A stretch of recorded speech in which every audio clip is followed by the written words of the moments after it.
Mrs. Cody. Ms. T. Heflin. Here. Mr. Hubland. Here. Mr. Squiziani. Here.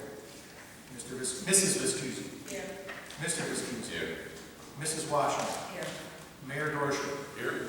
Solicitor McGregor. Present. Okay, do we have visitors who wish to speak? If you can step up to the podium, state your name and address, and also sign the register, and you have 5 minutes. And then you'll also have 2 minutes at the end of the meeting.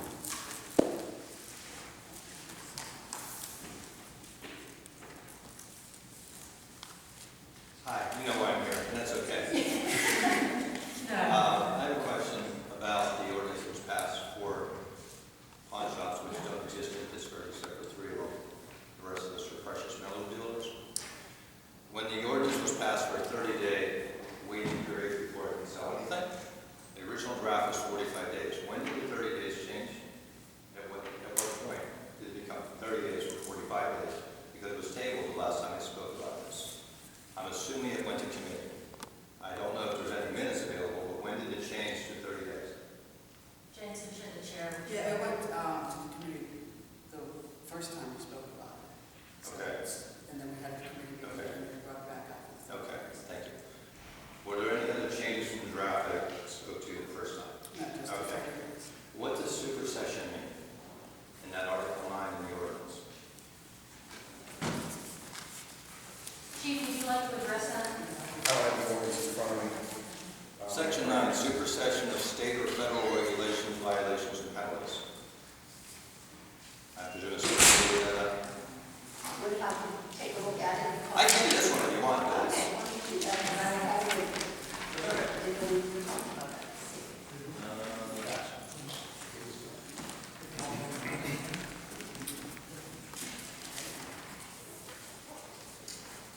Basically, this is a provision that indicates that if there are federal or state laws that govern this matter, this ordinance will not, in layman's terms, trump those laws. Okay, so the state's requirement of 5 days is trumpable? The state's regulation in the code is 5 days. Is that a trumpable item? We can make it 30 days or 45 days. We don't have to do exactly what the state does. But that's not supersession. Sir, you can make it more stringent, you can't make it less stringent. Okay, But I think that's what you're. so you can't make it less stringent. So the state says bullion does not apply under this ordinance, or under the state regulations. And this ordinance. And that ordinance does include coins and precious metals without defining bullion, Which in fact makes it more restrictive. which allows you to do that. Yes. Okay, let me speak to just that point, and I'll be done. The ordinance you passed, I sold bullion in December. Gold was $1,700 an ounce. It cost the gentleman $17,800 from me. Cashier's check, wire transfer from my bank to another bank. The money was in my hands less than 1 hour. I made net profit $45 on that sale. 3% is the typical sale price of a $17,000 sale. That's $510. Every day since that man bought that 10 ounces in December, gold has dropped now $500 less than he paid for it. He's a big loser. If I had waited 30 days under your ordinance enacted then, I would already have been out $1,000 30 days later. That's the punitive effect of this ordinance that you have passed. It's punitive and restricting my ability to do business because you include bullion in your ordinance. And I have customers who don't want to go on and say, who do I go buy gold from? That's fine. I bought silver for a customer a month and a half ago. Every day since he bought that silver, it has dropped. His plans are to sell it in 20 years. I won't be here around that. I don't care. I made, by request, $200 on top of all costs. I probably would have got 150 of that from my time. That's an acceptable risk, but at 30 days, yeah, it's a different story. Silver's only $20 or $30 an ounce. Gold's much more expensive. The punitive nature of that defies logic for a good business who cooperates with the police, who since June 1st has been forwarding every record of every sale to the chief of police without requirement to do so, to help them out, which is easy to do. But the ordinance is punitive. You'll do what you want, you won't change anything about it, probably. But what I want to know for future sake, I was asked what the effect would be, or would I like the idea of not enforcing parking after 5 o'clock on weeknights and after a certain time on weekends. That was nice of you guys to come on and ask. I would have preferred to have been asked about this while I was in the formula stages and offered some very thoughtful and professional opinion to offer to you, because I'm not hurting your business district. I'm adding to it. And I'm not hurting this community. I live in it. I return my share of jewelry. Check with the chief on the records if he will let you, because they are private and restricted to him and his designee, who I have bought from in the last 40 days.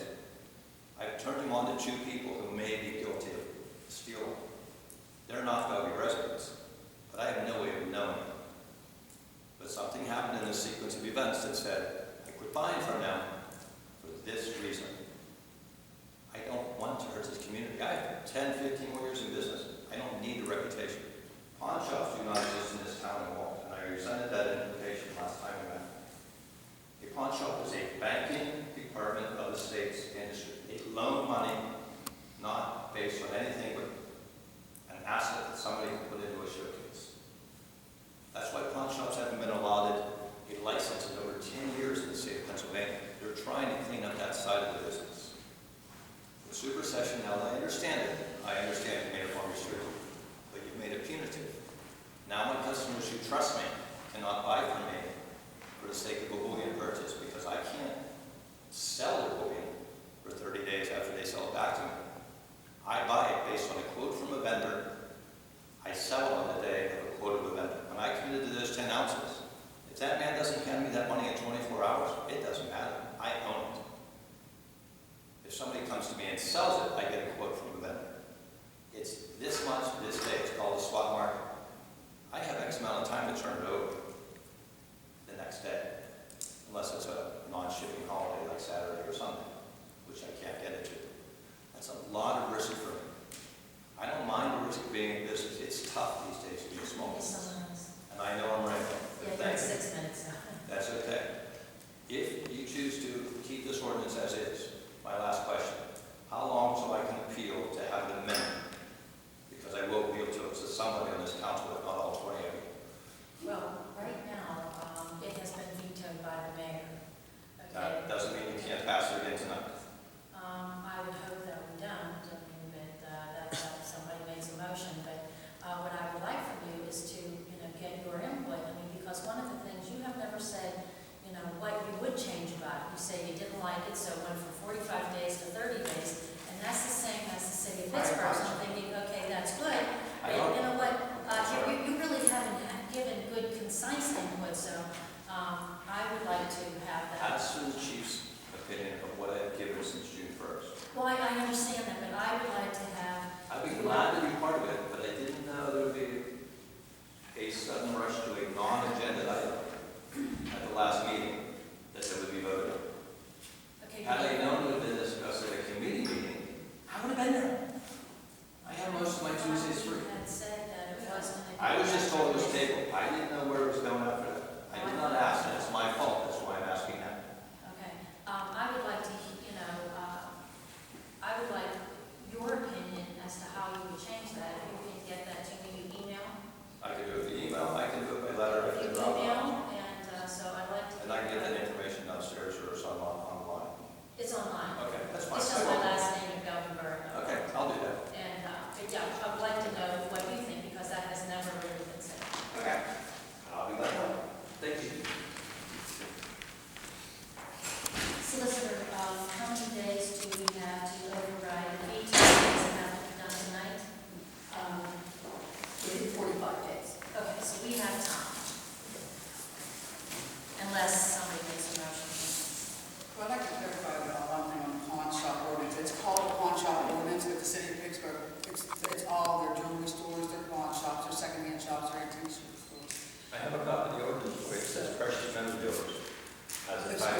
says precious metal dealers and secondhand shops. In the city of Pittsburgh? Yes. So they don't even. It's not even acknowledge mentioned in pawn there. shops. No. So it would be better if we just said secondhand dealers And and precious metals right. and take out pawn shop? Yeah, because pawn shops loan money. We don't loan money. We buy it, we sell it, we get rid of it. Yeah, but how's that fix that situation that you're placed in? You're not a Because pawn it's shop. basically because in Western Pennsylvania, pawn shop sounds like a bad thing. In Florida and Georgia, they're flat badges of honor. Yeah, well, I mean, it's just the name that it was given, but it By was another- covering secondhand stores, antique stores. So if the Right. city of Pittsburgh is actually called, Secondhand dealer. Precious metal dealers. precious metal I'll forward a dealers, copy of that information. I mean, to you. that's neither here nor there on this situation. No, it's not in place here, but it Well, we has. have time, let's, because we're well over the 5 minutes, and if, you can get that information to me. Oh, we can just, we'll just die on for the veto, and the mayor has to protect the particular situation. Well, let's So- see, I would still, I really never I heard. would be glad to help make it better for the community, not just for me. I don't want people doing business in this town that are screwing you. They're not paying taxes, they're buying, and they're not keeping records. I like doing it right. And I understand that. You have to also understand the other side, there, those who were burglarized like I have, and things that were sentimental to me, and I will never see them again. I would address that, that'll be on my 5 minutes. So, The problem lies that most of the losses people have suffered that have been found with me were 3 to 6 weeks after the fact because they weren't burglars. They were stolen by people known to them, let in by their friends or children or contractors. And you will not prosecute them once you find out they stole anything. So then how do they get their stuff back? How do they become whole? How does the victim become Because, whole? how did it become whole? Because I've been holding it for almost 2 months all this time anyway. So it mattered, so we 30 can make days. it 2 months. The 30 days makes a difference because of this volatility of this market. I just cited you what happened with bullion. It's happened to all my goals. okay, I want to hear what you have to say about changing it, improving it. Thank you. So let's see what. Okay, thank you. Any other visitors who wish to speak? If you could step up to the podium, state your name and address where you want to register. My name is Joe Schmidt. My address is 1526 Old State Road, Ypsilanti, PA. And my only question concerns the FEMA map. And my question, I just have a Do question. you own property in Bellevue? Is that what I it is? own property at 100 Farragut Street. Okay. And my question is, if I have grounds for an appeal to start with, is there an advantage to appeal through the borough or over partially appealing myself as a property owner? Well, do you have an answer for that? And I think it has to be done by July 25th, if memory serves me correctly. Correct. And I'm not familiar with how a resident would appeal it. This says the 12th. Oh, is it the 12th? Okay. Oh, wow. That's We asked information to be submitted to the borough by the 12th, but the appeal goes to the 24th. Okay. So there's that time to look at it and assess the information. Generally, the property owner has the responsibility to investigate, check, make all the accommodations for setting up an appeal. The vehicle for the appeal is the municipality. So it's not the municipality's responsibility to tell the property owner whether or not they have a legitimate claim for appeal. So you have to do the due diligence to tell us. We're getting the information from FEMA. We don't go and check each individual property to see how they're affected or how they're not affected. Okay, sure. But if I did find that there were grounds, I've dealt with FEMA a little bit before. If I did find that I had You would- possible grounds you for would appeal, pres- does it hold more weight to go through the borough? Yes, because that's the only way you can go through an appeal, is through the municipality within which you own property or reside. So if you have technical information that shows that the FEMA information is incorrect or mistaken, that information would be reviewed by the borough. We would take that into consideration and then file the appropriate paperwork based on what you've submitted to us. Okay. I have appealed before and was successful as an individual Okay. property owner. Okay. If you wish to do it that way, then that's your choice. Well, But since the, for a partner. yeah, well, the borough's always willing to assist. Will you be discussing how It's on- Fresno has changed in our area, like Meredith? It's on the agenda. Yes, I'll have 10, 15 minutes up here to talk about it. Okay, if, yeah, you'll sit, and then he may be giving you some information that may be helpful to you. Thank you very much. Okay, you're welcome. Are there any other visitors who wish to speak? Thank you for coming tonight. And, are there any questions concerning the July bill list? Any questions or concerns? Okay. Reports, treasurer's not here, administration, Ron. Thank you, President Washington. I have three issues, and actually, I'd like to brief council very quickly on a fourth that I did not list. The first is we had a property owner discuss with us in committee about an alley ownership issue that comes, that is related to a paper alley within the borough. We've asked that property owner to get some more information, including her deed to the property before it has to us to see if there's any exposure for the borough. Really asking for more information on that. As Mike was investigating that, he found that there may have been a driveway that is not properly installed within that area. So we're going to be looking at that as that information comes in also. Again, this is a very preliminary stage, so I don't have a whole lot of detail info. I know the property owner to bring something to us. The second item is the West Bellevue Station Bubbles update. It's an ongoing issue that apparently has been before council several times. The last point of action is that the property owner needs to take the action based on the requirements of the health department. Once that happens, they will contact the borough about what action they wish us to take. We are talking with Avalon as far as their exposure to this, and just frankly, again, gathering info as this problem comes into focus. But the next course of action is from the property owner and Bubbles.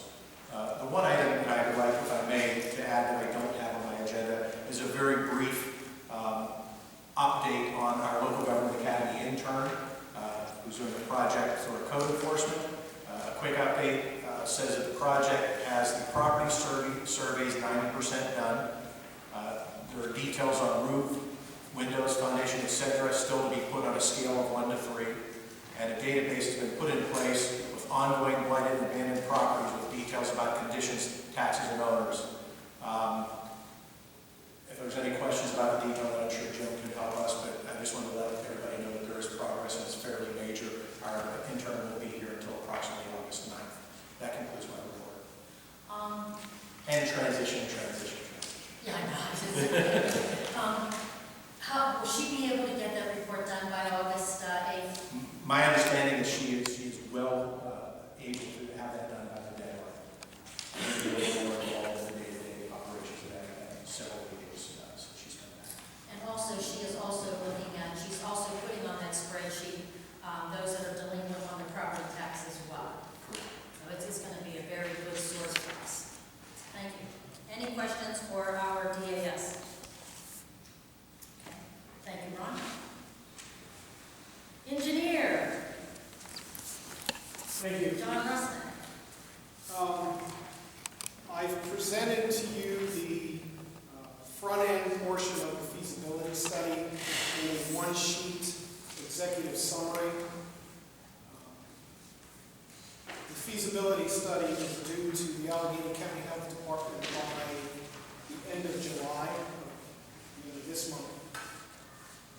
We're about 95% done. If you take a look through there, you'll see some items that need to be finished up, but this is what I have at this time.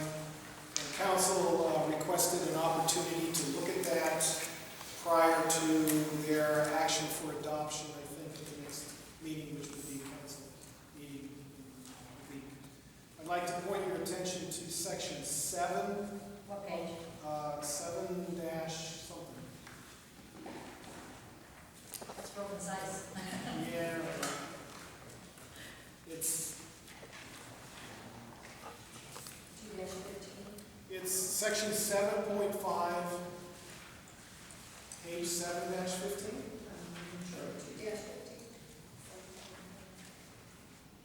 What are you looking at? I'm looking at this bottom would be the in bold and print that says 7.5.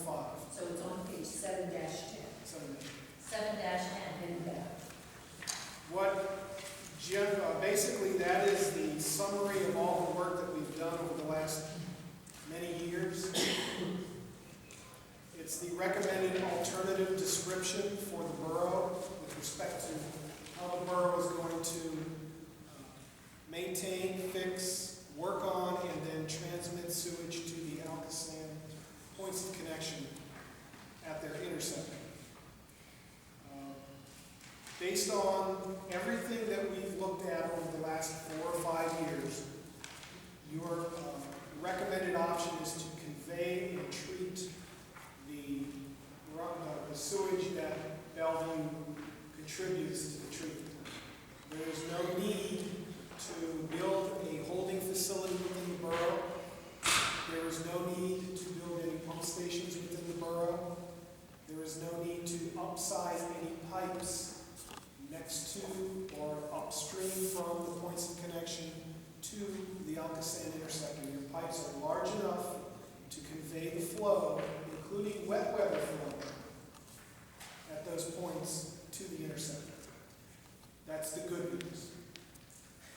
The not so good news is that you're still responsible for maintaining your system and reducing additional wet weather flow at the source, meaning within your system throughout the whole borough by repairing, lining, fixing, removing laterals that are connected, removing storm laterals that are connected to the sanitary sewer.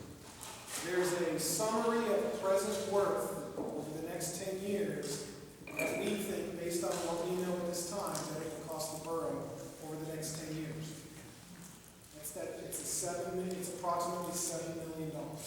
In the next 10 years? In the next 10 years. That's $1 million a year, and that is, what, 4 or 5 mils? It used to be that.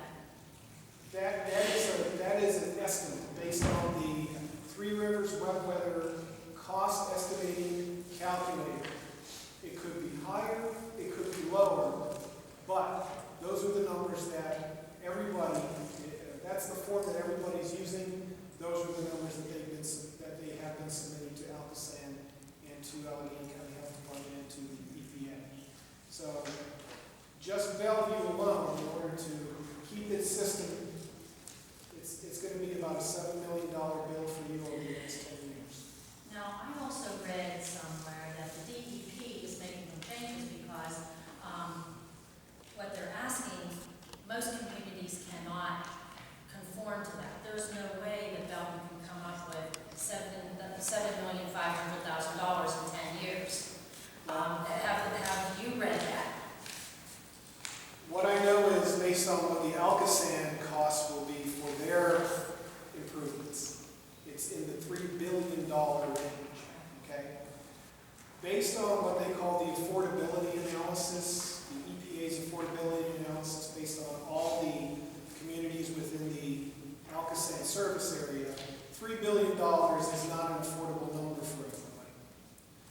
Right now, there is a recommended project which is about $1 billion less, but it's still a $2-point-some billion improvement process, which is more affordable based on the criteria than what they had originally estimated. That's what Alcosan is going to bat with. And what I wanted to say is that the numbers that you see here is our estimate. As we move through the next few years, we'll get a better idea, hone in on what those numbers actually are. I think those numbers are high for the borough, but we were using the same method of calculating costs as everybody else is to keep us on that level playing field. So the cost of a piece of pipe in Fox Chapel is the same as the cost of a piece of pipe in Bellevue. It will vary, but they had to have some yardstick with which to compare. So you may be getting good prices on lining. It may only be $5 million instead of $7 million. Big numbers, we're talking about a 10-year time span. We're going to be working with DAS to see what that translates to as far as rates, whether or not the current rates will sustain some of this work without raising them. raised in and things like that. So this is this is the result of everything that we've done over the last 4 to 5 years. You're not in as bad a situation as some other municipalities are. I know that's not good news to a lot of people, but it's good news to us because when you see somebody else's bill for $50 million worth of work in their municipality, the $7 million doesn't seem like that much. That's why I'm surprised it's $7,500,000 because to date, I know that, we are better off than many communities. And the fact that we don't have to worry about the pump station and, large ones of our piping, The fact that you don't have, the focus for the borough is going to be on removing water from the system at the source, meaning we're going to have to fix those 2s and 1s now, where we were fixing the 5s and the 4s, the deteriorating pipe. So there's a lot of those out there, and that's why this cost has gone up a little bit. So that's it in a nutshell for the feasibility study. The appendices, which this front-end document references, are on file at the DAS's office. The appendices are about 8 thick. And it includes the alternatives analysis, the operation and maintenance plan, and all the stuff that we've submitted to the Allegheny County Health Department over the last 4 to 5 years, or since the consent order was signed. and we're all going to read them. I was hoping that you would. Now, if you have any questions on any of these items, please give me a call or send me an email.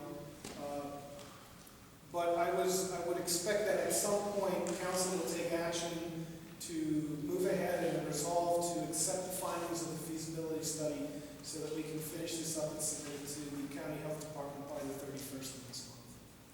So wait a minute here. We have to accept this feasibility study by what date? The end of July?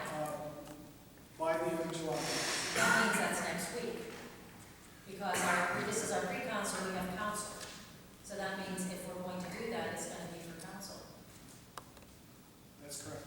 Or you can formalize it at a later date. But legally, I think a resolution can be offered but formalized later. What you need to ratify? No, just to resolve to accept the findings and say this is where we're going. I gave Mr. Rakutis a copy of that resolution. Right. But I think the issue is the timeliness of it. Right. So it sounds to me that if it needs to be in by the end of July. Okay. Jane, you have a question? Yeah, I think this is the resolution that you gave. Correct. Okay. There might be a little communication going on. At Public Works, we recommended the resolution come out. I have 2 copies of the resolution for us to accept the feasibility study, but they will talk about it at Public Works. And the second part was, on that page, 710, he didn't put, this week we talked about that too. The numbers, we have been working on a lot of this already. So, not even said that more. I said, you're going to hear $7 million, and then we're just going to have her conversations. Yes. And I said, make sure that everybody pays attention to what we have a more detailed list of what is going on, what has been going on. So, at our Public Works meeting, we had made a motion to bring that resolution to council. So I don't know what's on the agenda, but I will say it now. Put this resolution for council meeting For next week. next week. DAS? And if anybody has any problems, It's on the agenda. It's on the agenda. It is? it's normal. No, I just had to update council on FEMA flood map notice, that's all. Oh, is it under, where is it? Resolution. Public Works. No, that's about the FEMA, that's FEMA, we're not talking FEMA here. It's under tax refunds. We're all discussing. Sorry, I guess it was misplaced. Wait, say it again? The motion number 3 under tax refunds is where, There it is. Oh, okay. That's what I was looking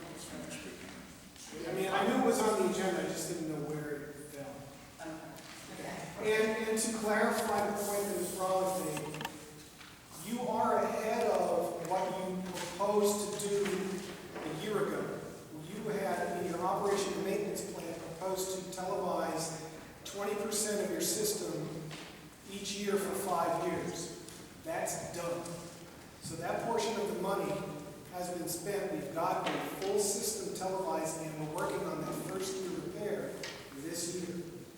So you're ahead of where you said you would be a year ago with respect to that first year's work.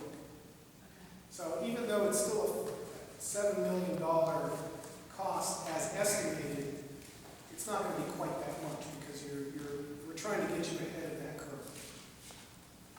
Okay, can we move that up to Public Works? Mr. President, it is under, actually, the major section is Section 8 resolutions. Tax refund is just the first subsection, which is related to that resolution 1313. While it's not very clear on format to work on that, those are meant to be the resolutions to be passed at the meeting. For some reason, the tax refund was highlighted. My apologies. Oh, I see. There are other resolutions. Okay. That is simply Section 8 resolutions. Okay, thank you for clearing that up, I appreciate that. That's all on the feasibility study, which is the highlight of this report. But just to bring council up to speed, the sanitary sewer work has started. They're repairing manholes now. They're working on South Howard and Davis. There's 5 manholes that need to be replaced. They'll be doing those first before they do the line. And I think, South Howard and Davis. yes. Davis Avenue, South Howard, Euclid, Harrison, and I forget the Okay, that's where they are. oh, Woodlawn. Those were the flush hydrants that needed to be replaced. Flush manholes, I'm sorry. Flush manholes. I know what you're saying. And everything else, I believe, is under another part of the agenda here, so I'll be jumping up and down this time. Okay, so we'll wait for we'll wait for Public Works on that. Yes. Okay, do we have any questions for John concerning the feasibility study? Nope, Thank you. you were very good, very concise. Library, any council reports? Code enforcement. Payment for year 38 CDBG demolition work, can you update us on that? On the demolition work that was done, not the bids going out, right? Say that again? You're not referring to the bid and grant money that we just received for the next 3? Okay, is that what you got the money? Nope. That is, I think our engineer can help you clarify that. First time for it to stand up again. Okay. The 38-year CD project is complete, and the code enforcement officer has reviewed and approved the work, and the letter has gone out to the COG for payment. We're just informing council that the work is done. That was for 537 Madison. Right. There's also an 1800 ad that the borough will be picking up for the emergency order demo at 591 Forest. That should be on your bill pay list for this one. Weren't there 3? That's 3 upcoming. We just That's got the coming grant up. money for those 3. The next round. Those are advertised. Okay. They haven't been bid yet. Okay, so this is for 537 Madison. Correct. That's correct. Thank you, appreciate that. Good calendar, John. That's getting up to that. Okay. Thank you. Committee chair reports. Finance, Sue Vespucci, chair. I do. And I am looking for a motion to request the Quaker Valley COG to ask for a contract extension to December 31st, 2013 for the first phase of the CD 38 streetscape construction. So moved. Do we have a second? Okay, a motion has been made and seconded to request the Quaker Valley COG to ask for an extension for December 31st, 2013 for the first phase of the CD 38 streetscape construction. Discussion on the motion. Mark? You just fill me in on what Okay, for some reason, we did vote, I believe in April and May, to accept the design, and it has never been done. So the specs have never been given to the COG so that they can put them on for bid. And so we're being told if we don't do this soon, we could lose this particular grant. So that's, we're trying for the extension. They said they would for December 31st, or at least we're going to attempt to do that. And John Tequila has called CEC,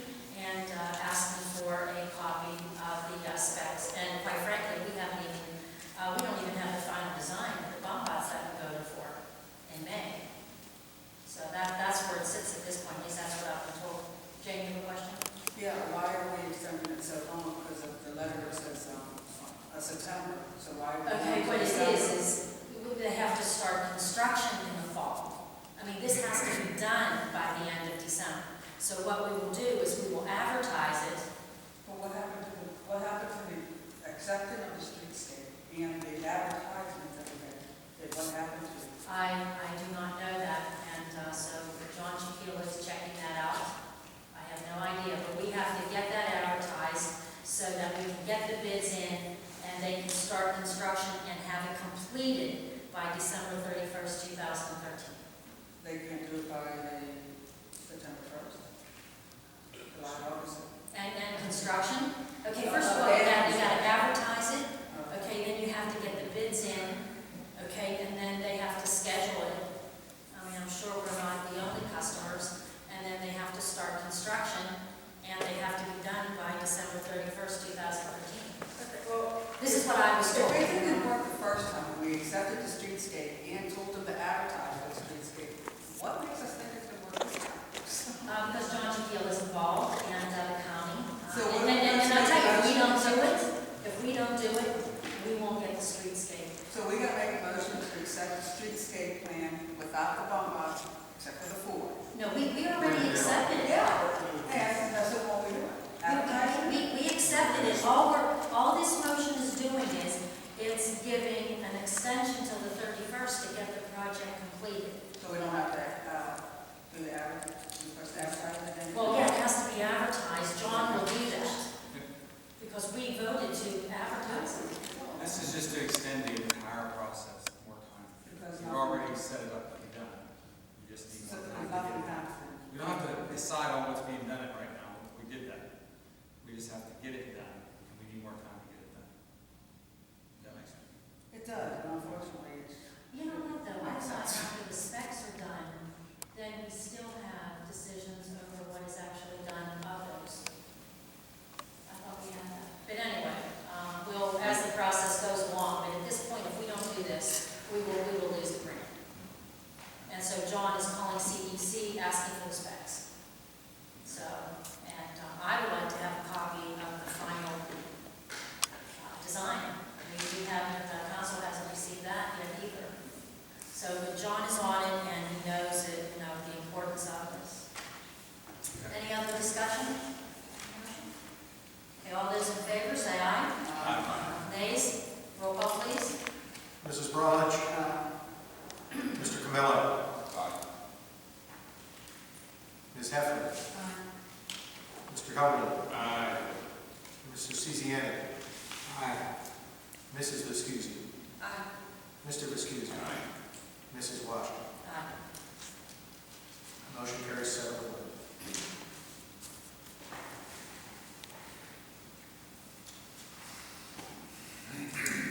Any other, let me see, any other questions for our Chair of Finance? Okay. Yeah, you touched on year 38 for the demolition work.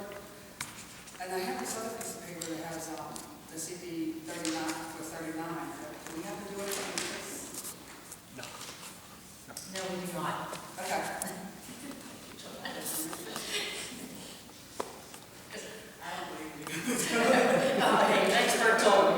That deadline has passed. You go on see.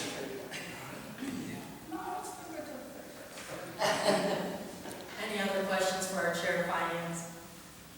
Okay, thank you, Sue. Parks and Recreation Chair, Jim Siciani. Okay, the Church of North Burrs wants to use Bayne Park for Bible school from 7/8 to 7/12/13, from noon to 3 p.m. That went through Parks and Recreation, we recommended to see. Okay, let me add to this. We have, Parks and Recs approved the use of, it's where the old tennis courts are. Rarely is anybody back there, so it's not going to be intrusive. And it's a nice big space, and we thought that would be the best place for them to conduct their activities. Do we need to vote on this? You typically,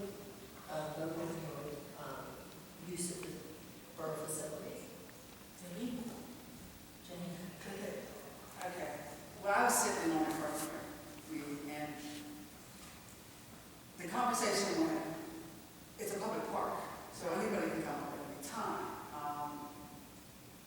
So if there is actually somebody over there playing, they're going to just have to move to another section of the park. So really, I wouldn't see it as anything that we would even have to discuss any more than, second graders going out and playing in the field for the day, But if there's somebody there, I can't say you move, because I don't play here. You're saying this group will have to go to a different park? Yeah, I mean, the park's big enough, it's not like, so we really can't just say, okay, well, the church group gets this section. But that's first priority. That's right, no matter who applies to use the park. Yes, that's Good fine. point. Everybody. Yeah, so that's Okay. fine. So nobody has a problem with that?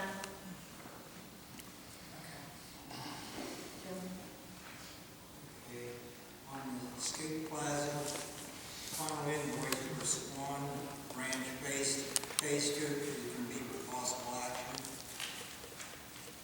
Phase 3 DCNR grant is a change of scope. And there's going to be a change order for Phase 2. This is where our engineers stand. How many calories? Maybe 100? Getting the work out today. With respect to the first item, we've been in touch with Spawn Ranch. They have been waiting for their subcontractor to provide this paperwork to them so that they can get their invoice to us. These invoices are the final payments on the contract that was let a year ago for the $100,000 contract for the Phase 2 portion. We just received those at 5 o'clock this afternoon. And what I would like to do is to enter for possible action at the council meeting, requesting that these two invoices, based on my recommendation, be paid or authorize payments or authorize the COG to pay that portion of the grant money, and then the borough would make up the difference because that's their contribution to this work. The total of the two invoices is $32,753.62, and that represents the balance of the original contract, not counting any change orders.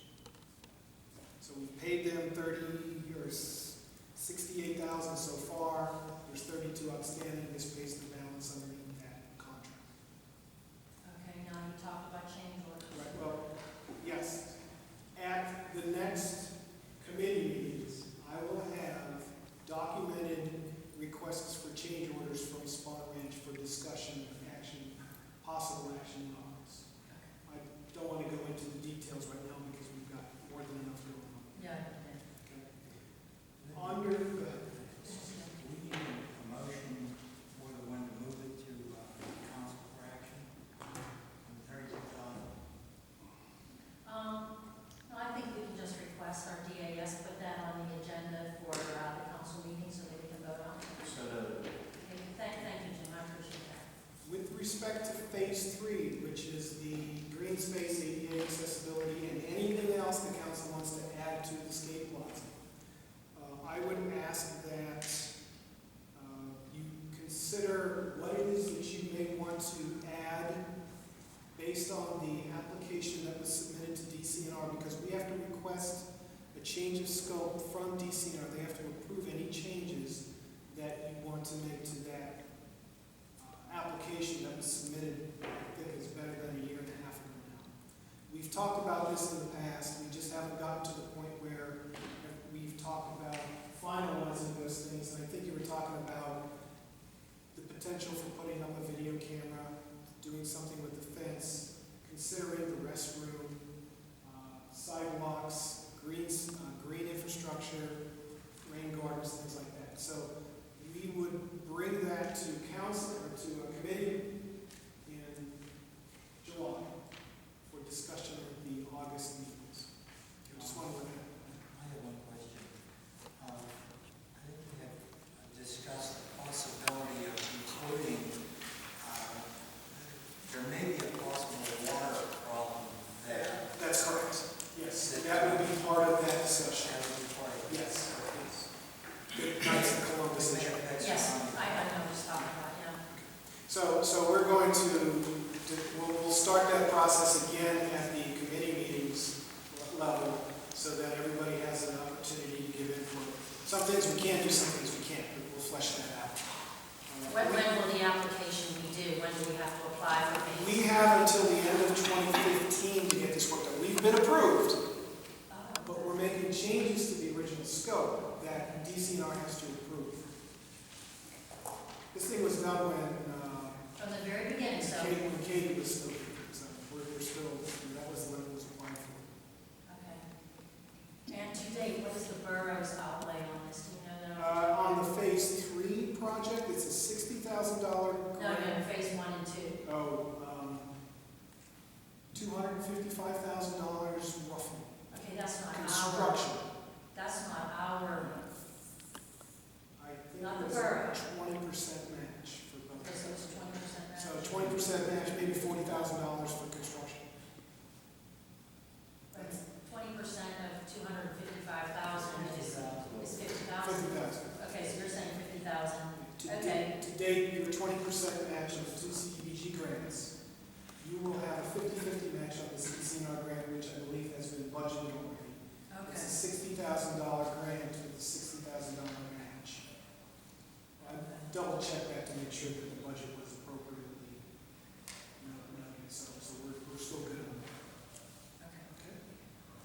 Okay, that's it for that one. I'll be back in a couple minutes. Any questions for John before he steps down?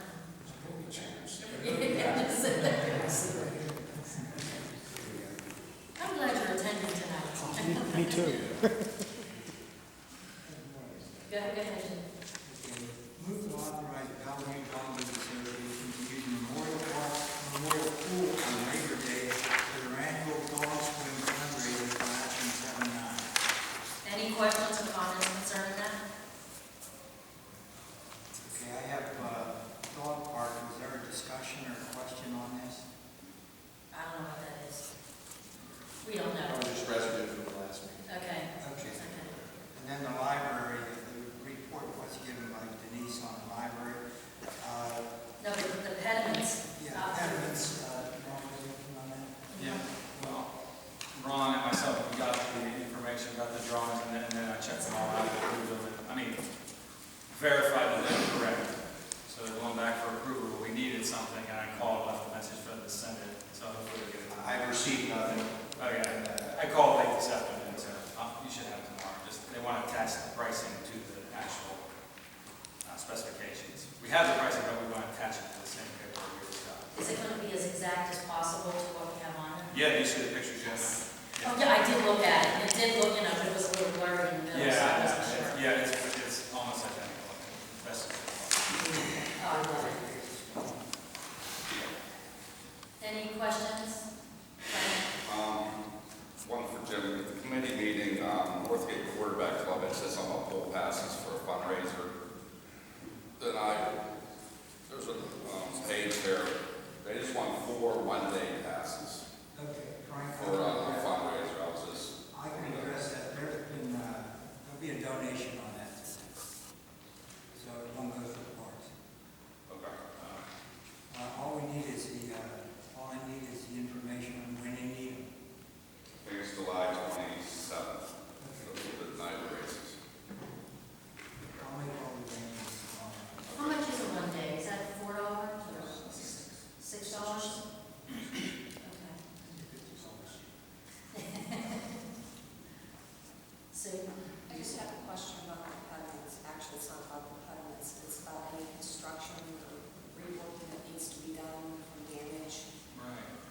Is there any estimate about how much that's going to be? Well, originally, back on, well, Mike might not know all this because he was working with Tony, and DPW was going to do that work. I was going to assist them when it comes to that. So there's no real way of telling what that is, the cost. I don't know how to estimate that without seeing them. But we saw that, from what we've seen, it's kind of minimal, except for one of them has a bad rock, a real bad one that faces about that.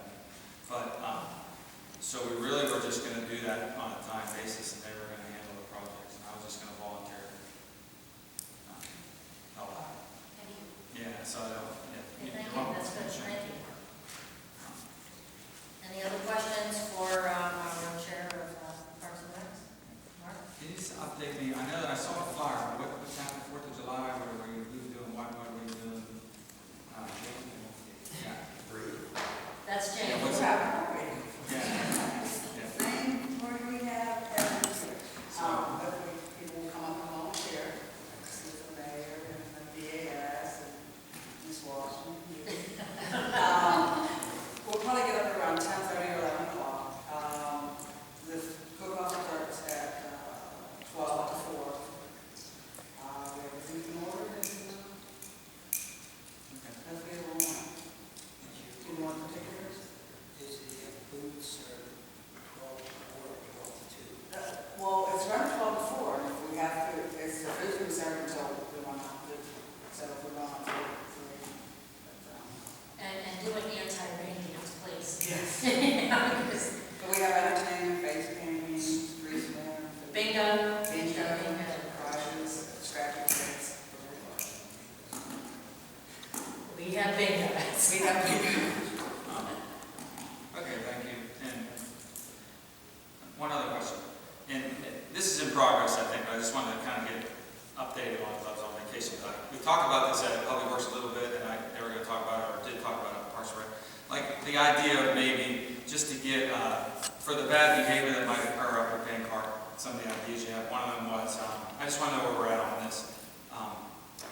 To have maybe a signage encouraging the good people to make a phone call if they see bad behavior. Because obviously the police can't be there all the time.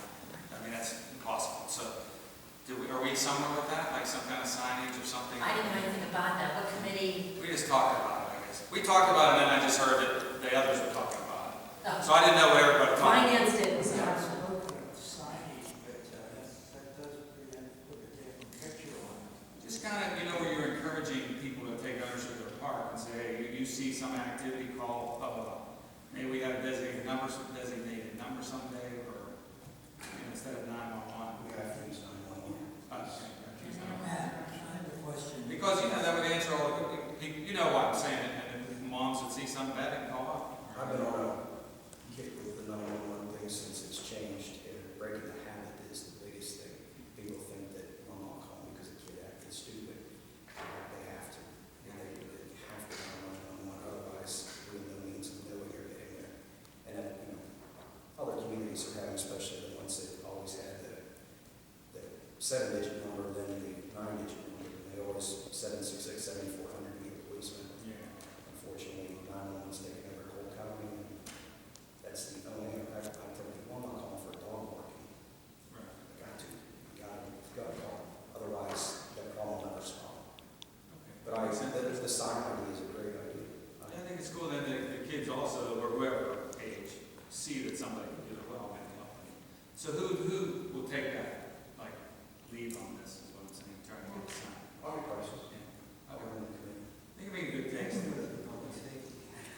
Yeah. Okay. All right, thank you. Public safety, it is. Matt, I have a question. Oh, wait, Jim, go ahead. Yeah, it's possible for someone to pick up the phone and call anonymously, isn't it? I think, Your information is automatically populating in their system that you can say, this is anonymous, and we will never know who the caller was. Yeah, because I think some folks have the conception that they're found out right away that they're calling, so they just don't call. Anonymous calls do not carry the same weight as the qualified person call, but nonetheless, we take it with the anonymous calls as well. Sure. Jane? Yeah, on that same subject, we had talked about, and I know I saw a picture of the sign that we wanted to get before the library, that parking is for library patrons only. And I don't know what happened to it. Tony ordered notes in the process of being constructed. Okay, so that is needed because. It's going to be for their front right of the driveway, Yeah. specifying the That's parking. Lynn? When we do talk about this issue at public safety, the chief was away, so we weren't able to ask him some questions. But we had talked to public safety that as a council, as Mark, as you brought up, that we're getting lots of constituents' complaints about Bayne Park.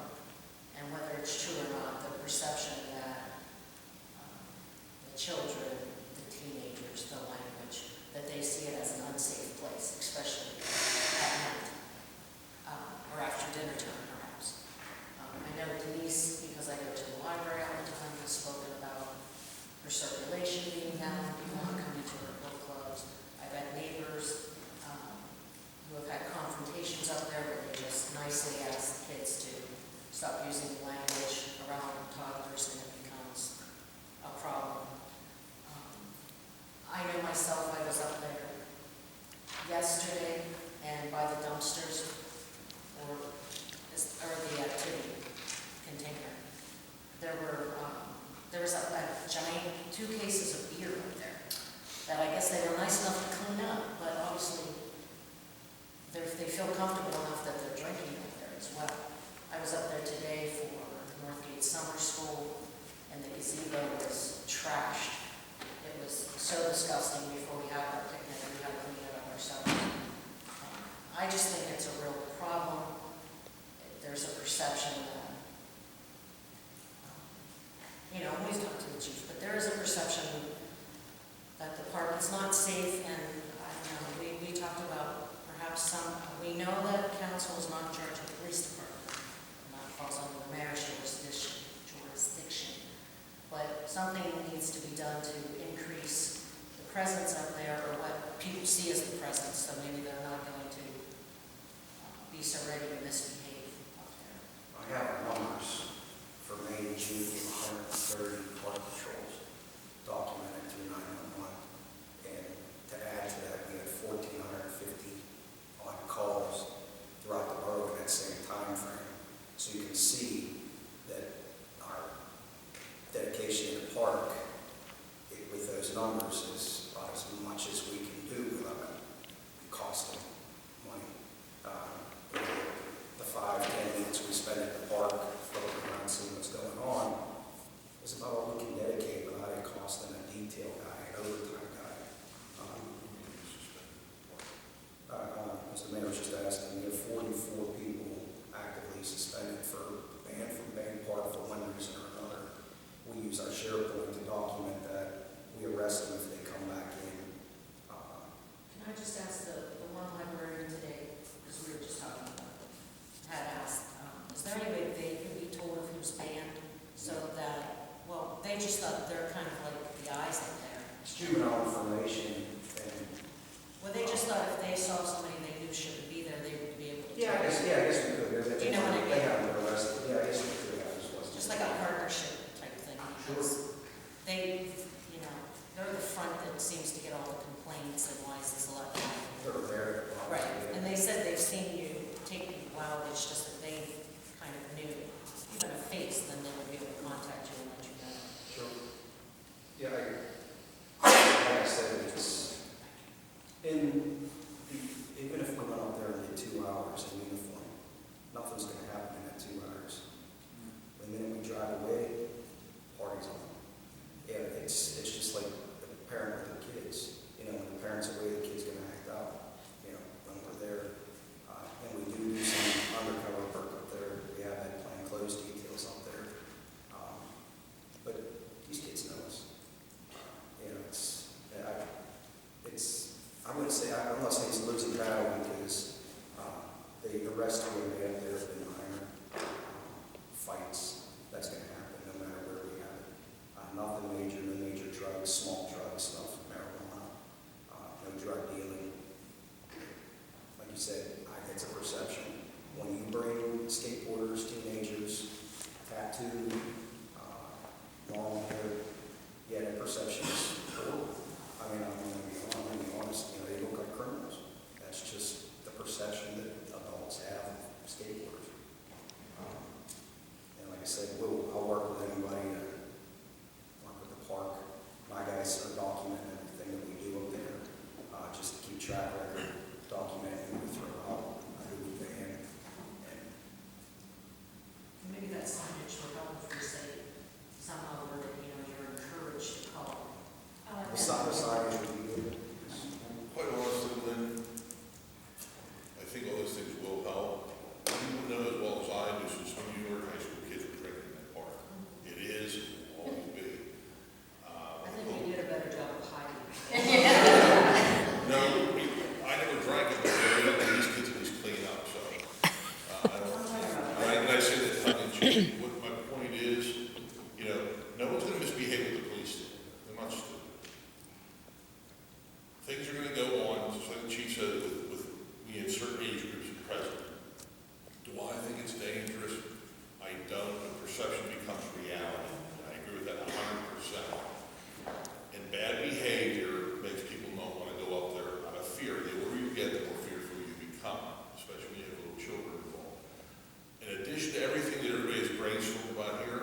got this accoutrement into our borough, I don't see anybody holding them accountable.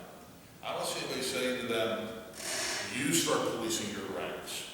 You start making sure that the garbage is cleaned up, it doesn't look like a pigsty. You make sure they don't drop any F-ball. Let's start holding them accountable with this, and maybe together it'll make a difference. I don't know, but you have nothing to lose.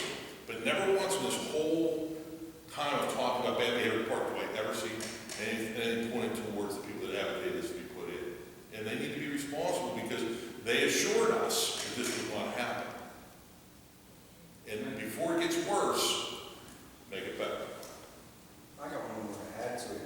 The possibility of, if the park's a mess, if the skate plaza is a mess, that council gives the police department the authority to close it for a day or two, so that it gets cleaned up. Or, you know, basically punitive to the kids. You know, if we see something up there, if they're getting out of control, or they're getting out of fights or occur, we'll just put up the signs, it's closed until further notice. And that would be council authorizing the police department to do that, but I think that would send a message as well. I just think we need to do something before it gets out of hand. Right. Who would be the liaison to contact the gentleman from the skateboard shop and the other guy? I wasn't on council when that was All on. right, so what I'm saying, let's take that step and do it. I'll do it. Yeah. I think they'd be very cooperative, actually, so, If Brian has always said, if there's a problem, contact. I'm sorry. We had him at Parks and Recreation about 2 months ago, and I suggested that if things got out of hand, we had the option of closing down the plaza. That's right. We could just re-invite him up there, and any other council member is welcome to come. Okay, but isn't the skateboarders, I'm saying in all fairness, it's a lot of times the kids hanging out in the gazebo, I'm not saying it's not, you know, necessarily just skaters, but just the behavior in general in the park is unacceptable. But if the skate plaza, I mean, I should point to that, if that is the problem, you know, if we close it for a couple of days and they know who the culprits are, they're gonna handle their own business to get back on there. So we make that kind of be their own enforcement agent. Jane, you have a comment? Before it comes to that point, I would like to try the diplomacy first, and then let them know, well, yeah, this is gonna work out on your own, then we'll handle it.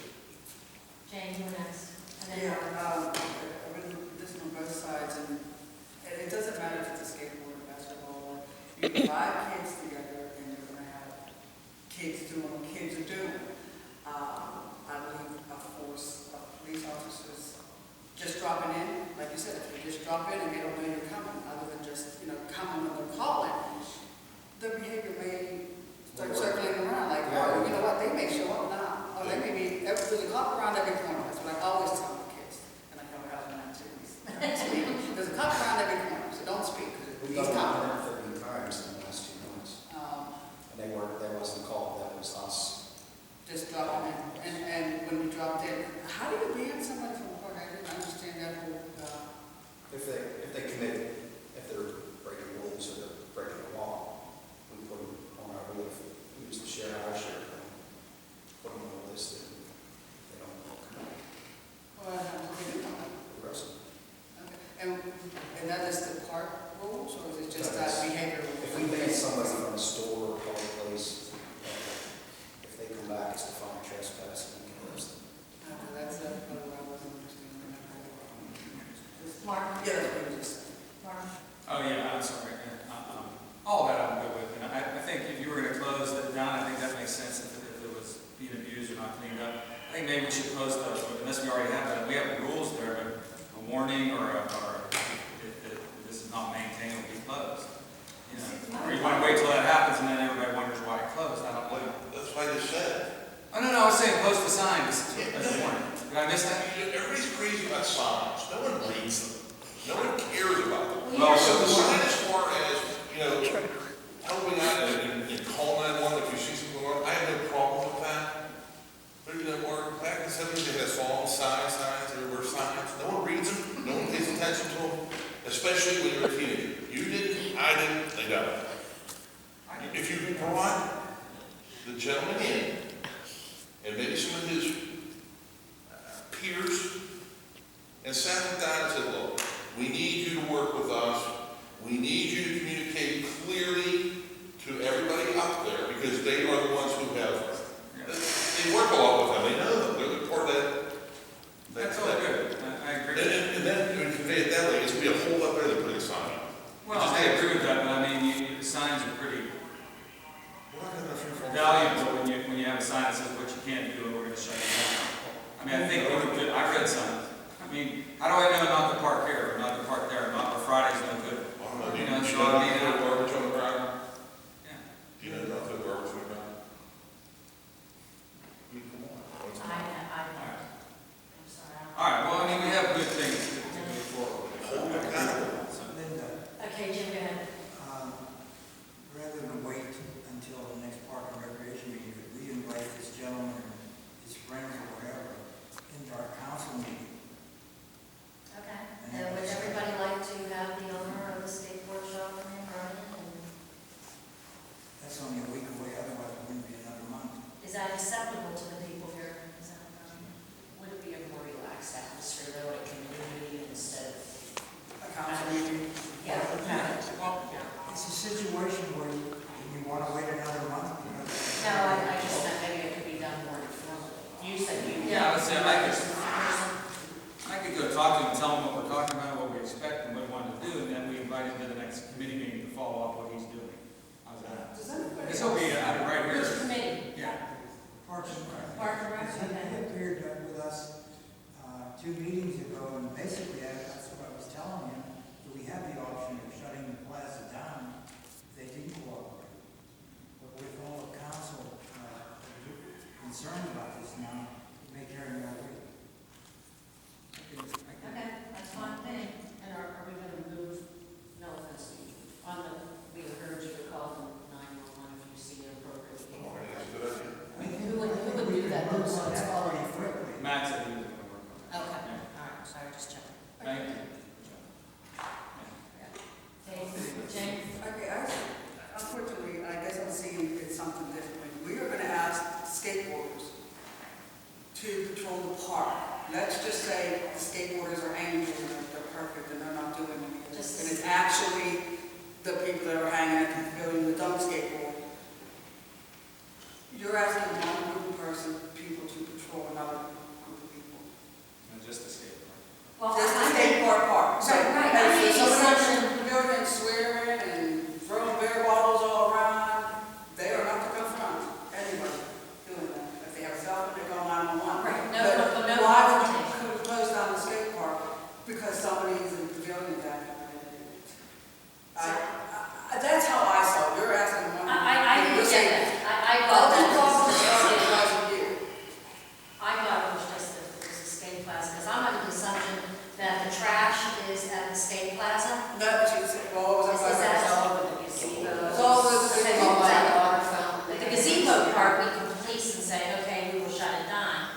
So Shut down the skate plaza for the skate plaza area, but for the gazebo, I mean, That's what I don't know if I'm thinking this way. I don't like that idea that you have one group patrol, having one group of people basically patrol. You're thinking only skate park, where people go up there. okay, well, that was, in a second, but the next will be the chief, but it has never been this bad until the skate plaza. Oh, Really? no. I remember basketball. It's all. Oh, the basketball That's all court, the big yes, ones I there. do. So Okay.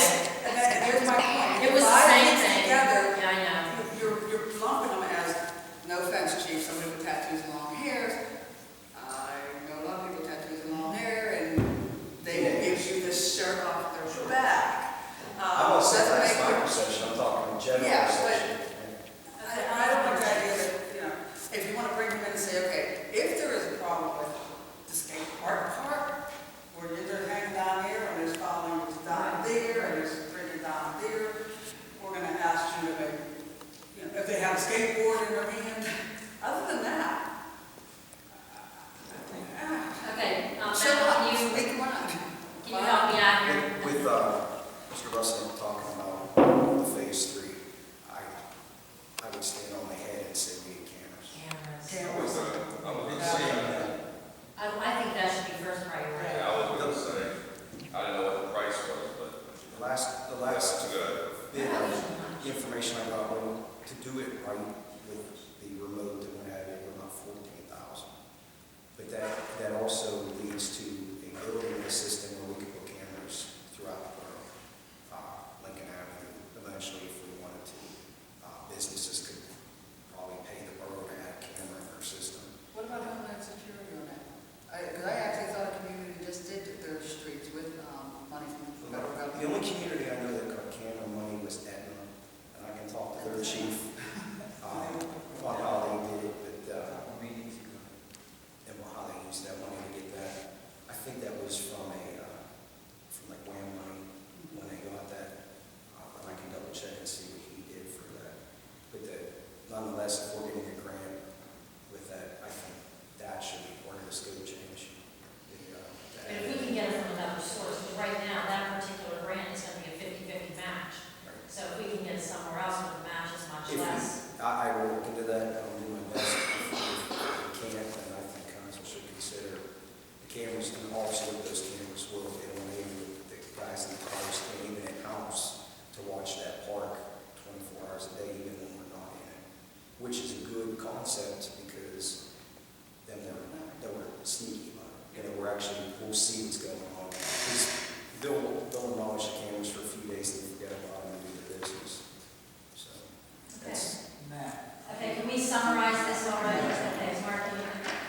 That's all, I love the camera, so that's great. Okay, Jim? I want to say one real quick thing, just to Jane, to summarize something real quick. I think what we're doing is attacking several problems, so we're saying, to answer what you were asking, so we're saying to the skateboarders who asked for a certain thing, they lobbied for it, to say, hey, please, you take care of, try to take care of that. And then we're asking the rest of the general public to take care of their park and say, if you see something, please call us up. So we're not separating like one from the other, but whoever's in that area is going to take care of that area, is what we're hoping for. At least the first Okay, step. well, the first thing, criteria was. Yeah. We understand. Okay, Jim, let's, Matt, I think I brought that up a couple of meetings ago about Homeland Security with cameras, and I think that's handled out of the district attorney's office, isn't it? No, that'd be Region 13 for Homeland Security. I'll see what they have available. I think that's how the fire department got the truck. So, Yeah, the cameras, considering all over the borough, wasn't that would include the parks, but I think you can go to the Homeland Security and also drug money. okay. Go ahead, then. I just will ask, because the park's being used so much, I know when I was up there today, the cans were pretty full, and they had said that it's usually only 3 times a week they're empty. Is there any way that could Monday, be? Wednesday, and Friday. Yeah. Is there any We way? pick up the trash, we get approximately 2 cans of trash, just in the grass and stuff like that, on a daily, on a 3-day basis. So if you want us to get it every day, we can get it every day. I just wondered, because they were pretty full today before we got there, and then we added all our picnic stuff to it, was cleaned up. Monday, Wednesday, and Friday is when we usually empty the cans. Do we need more cans? Well, yeah, what would it take just to buzz by and see if it gets empty, you know? We have about 12 cans, 13 cans on there. I mean, we have like 30 cans we empty on Monday, Wednesday, and Friday between the parks, the parking lots, and Main Street. I just wondered. I mean, if you guys want us to do, we can do it every day if you want us to. Yeah, maybe during the summertime, go by and check them out every day, so they don't, because you don't want people coming up with it, and then, not have anywhere to put their stuff, especially, in summertime. So at least till some, I think it's hard too, because some people are renting that gazebo. Now, we were a nonprofit, so we didn't have to pay, but if you're renting that gazebo and you go in and it's. She usually gives us a list of who Who's rents it. coming up. Yes. Okay. And we take care of it. And then the kids get up early, they have their little pizza parties and stuff like that in the gazebo the night before. Like I said, we only clean it Monday, Wednesday, and Friday. It's summertime, you're gonna get more groups of people going. Right. Wedding groups. Mark? So are we saying we can empty the cans every day? If that's what you want as a council as a whole, I can do it. Do we really need to make a motion? No. Do it as often as you possibly can. I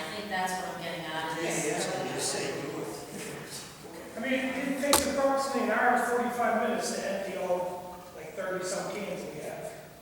For the The Main whole Street, borough, yes, yeah, we're talking parks, just the park. yeah, we can still, we're all. Isn't it the parks that's where the trouble is? Well, at least Bayne Park, I don't know, is Memorial a problem? Is it Bayne Park is really where you want to do concentrate? Yeah. Okay, try it with Bayne Park and see how that works, as often as you do that. We'll take care of it. Okay. We're still in Parks and Recreation. Oh, that's a busy committee. No, we're not. I have a request here. The shade tree has the, members have the opportunity to read the tree ordinance and the shade tree commission. So that, because I'm asking if you want Lisa from Penn State Extension or Jeff from the PA Conservatory to attend. I mean, you want to be prepared whenever they come. That, okay, we've looked at this ordinance and this is what we're looking at, and get their input, and then at that point, then it can go to council, but you have to be prepared. We don't want to just get them in and, waste their time. Linda, the artist was mentioned, I contacted her, and that thing with her, she doesn't have a telephone. So we would have to send her, our correspondent would have to be letters. I guess she doesn't have email, huh? Doesn't have a computer. She said it's because of business reasons, she gets wild too much. Wow, okay. The reason that he's asking that is that I want to set up a shade tree commission.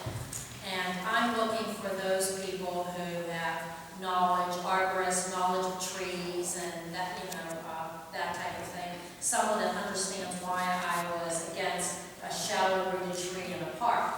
I mean, so we are looking for people in the borough that can, would have this background to help us out. So if you know of anybody, please contact them and have them contact me. Because I think this is something that us as a council, I don't think the president of council makes the appointment. I think council itself votes on the members of that commission. So, Is that something we could write up like a press release of the citizen asking citizens to volunteer about that experience? Because that was also a requirement for revitalize the tree. But that's why I'm starting it now and asking them about the information, because I emailed information that I was given by Lisa from Penn State Extension. So if we can, because the deadline for trees for the tree vitalize is September 20th. Now I was told, we have to be pretty well into it, and then they'll accept that. And our next committee meeting is not till July.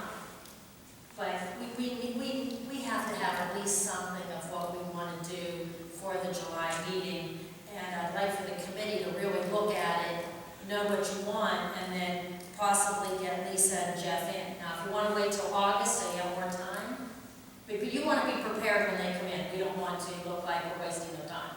No, we had a shade tree ordinance a few years ago, and it was, the commission was abolished. If we had a copy of the same ordinance, I believe that was included, because I asked Kathy Halligan, and what she found, I believe that was included in your packet. So check it out, and then let me know what you want to do, if you want to work on it in July, and then we will ask for Jeff and Lisa to come in August. And then we can have it pretty much done, just get their input, that type of thing. And then hopefully pass it like September, October, around there's a deadline. Well, she said, no, Jeff didn't say this, Lisa said from the PA Extension, that if we're pretty well into it, that would not be a problem for the Tree Vitalize grant. We should say, Linda, that municipalities that have a shade tree commission are able to get trees and different grants. So you have a better chance if you have a shade tree commission. I agree with you. So let me know what you want to do. Tell you that. Okay. Yeah, let me know what you want to do. That was the only thing I wanted to add. Okay, any other questions?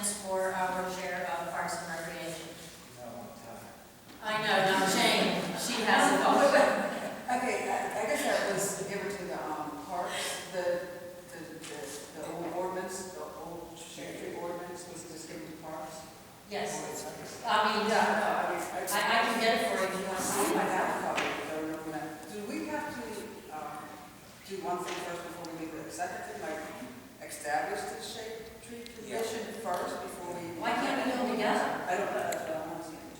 You do have to establish the commission first. Yeah. So we should maybe advertise to get people on the commission, and how many We want people? to establish it first, and then make a motion to advertise, to have interested parties apply for it. Okay, so we haven't established it yet, so Yeah. hopefully after the July meeting, we can establish it. But then you need to put an ordinance in there. But we can, Could we have a resolution to establish this shade tree commission next week and then, but we don't have any of the paperwork together. We have to have the guidelines and everything together. We should have I guidelines. mean, next week approve the Anyone who's interested may want to see the guidelines before they apply. Yeah. So we probably do need those, but we might be able to put some together or take them for you. Unless you have a committee that wants to put. Well, we had, like I said, we eliminated shade tree commission. Oh, Lord, how long ago, 10 years? 2004 at this stage. 2010. Wow. But it was, we had So you had. everything that Well, we it sounds had. like you already have it. You By may- some chance, Jim, do you have a copy of that? I can search the archives in our office. I will see if Kathy included it in the packet. Now, originally, it was designed to regulate people just haphazardly planting trees in the planting strip, which is considered a borough right-of-way that might damage sidewalks. And other municipalities still use that so that people know the type of trees they can plant in a deep root versus shallow root, et cetera, et cetera.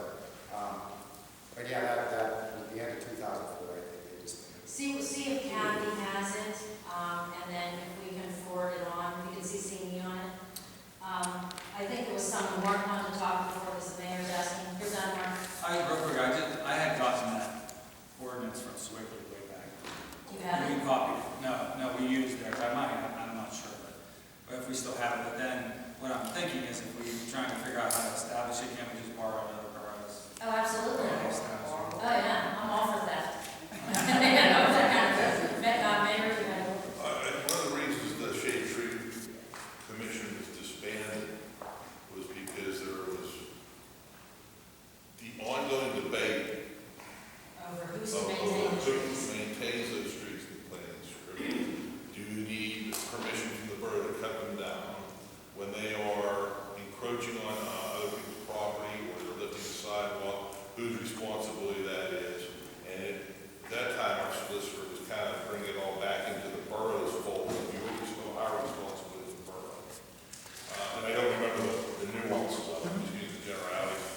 And after looking at what the potential impact would be, the way that was all set up, right, they decided to disband the commission and get rid of the regulations with that commission because of the possible financial impact to the borough government. Maybe with some updated information, we can, Since, it's just so I understand, since then, which entity or, is it a council who has regulated shade trees in the borough? there is no regulation. That's why we can't get free trees, because we have to Yeah, we did. regulations. The tree responsibility was turned over to the property owner all the way to the curb. Yeah. Previous to that, the borough maintained trees in that planting strip or arbor, as they call it. Okay. Well, Well, We did. yeah, there was a lot of argument there. Okay, let's see what we can come up with from other municipalities.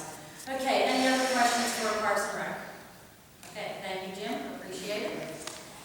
Okay, next is Public Works, Jim Vespucci, Chair. John Rusnak. Present yourself. That's the other. Well, for everybody's information here, the FEMA maps, which are the maps generated by what is now Homeland Security, changed the location of the floodplain along the Ohio River and along Spruce Run and Jack's Run. The affected properties, for the most part, of the letters that went out notifying that there were changes, were along the Jack's Run portion of that change.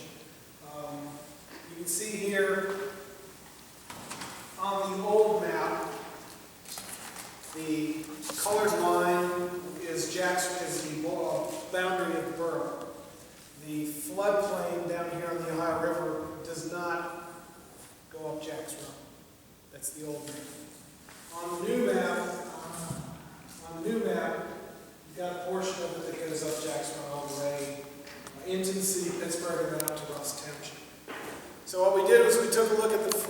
affected properties, and through the DAS and the administrative staff sent out letters to all the affected property owners that we thought were affected.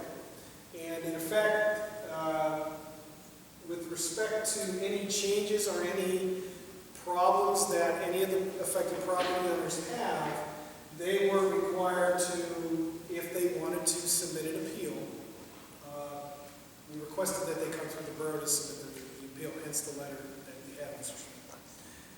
Generally, there's a 90-day appeal period. If there are no appeals, then the borough will say there are no appeals and they'll send in that appropriate paperwork. But what I would request at this time, rather than take up more time on discussion, is that if anybody in the audience or any other property owners that come in and say, my property is adversely affected by this new map, get in touch with me. We can talk about that specifically, find out whether or not that information is appropriate, what you have on it, and then we will make the appropriate recommendation to the council to either file an appeal based on the information that you have, or to not file that appeal, which gives you the ability to file the appeal anyway, but going through the borough provides more horsepower in the appeal process. John, is it going from a low-risk area to high-risk area? Yes. From BC or X to A or something? Yes, that is it in a nutshell. It's going from an unaffected area to an affected area, regardless. And that's basically the 100-year flood elevation. So now there is a 100-year flood elevation defined by FEMA, which affects property owners along Jack's Run. Big difference Where there in wasn't before. flood insurance. Big Yes. difference. This will affect your ability to get flood insurance. Oh, you'll get it, but it'll be very expensive. I mean, because it's all through FEMA. And there are other things that are affected by it as well. Now, have they had any flooding problems in that area? Do you know why the change? I mean, have there been some occurrences in the last 20, 50 years? I can only speak to the last 10, and to the extent that I know, since Pittsburgh Water and Sewer did the Jack's Run Flood Control Project, which is that big concrete structure down in Farragut, there have not been any flooding as far as I know. See, I wondered if that was grounds for an appeal to FEMA, the fact that construction mitigated a possible flood problem, whether that was grounds to have them, revisit that preliminary map.